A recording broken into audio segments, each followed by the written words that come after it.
José Simenes, lá com a extradita Arnolfo Teves para a Filipina, também perseguição ao presidente da República Filipina.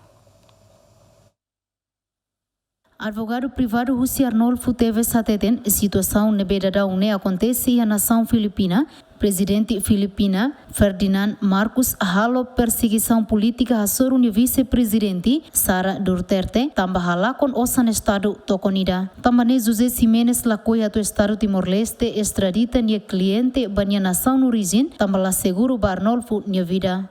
Agora da perseguição política a soro nia vice-presidente Sara Duterte. Nem tá botando pela companhia mídia, outro e Indonésia nem mídia compasira fossai, e Filipinas era fossai, quando começa a captura nem chefe gabinete o senhor Sara Duterte nem e daí é um modelo de perseguição política também lá ela e a Hanoi também daí do lima kau cara foi esclarece o público vai estar postura kata perseguição nebe halo o governo atual liderado pelo senhor Marcos Junior né é acontecido né lá lá acontece antes de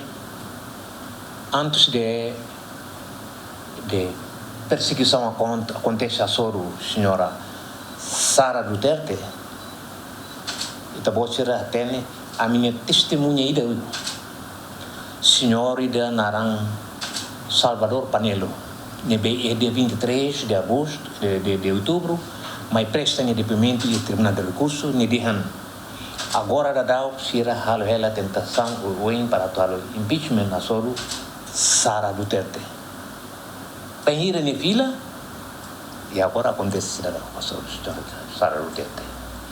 E daí uma situação real e a conclusão o cara que tem kata e tem a Constituição da República Democrática de Timor-Leste, artigo 35, número 2, proibido, halo, qualquer cidadão, extradita qualquer cidadão para o país de origem, bem e aquela perseguição.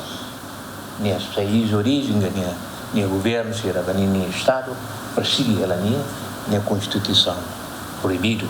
Antes ne ia loronsan no recintolo fulan setembro tinane, Supremo Tribunal Justiça decide halo resulgamento do caso fugitivo Arnolfo Teves, também considera nulidade e a produção prova sira, nebe apresenta e a processo audição ba Arnolfo. Equipa cobertura, GMN.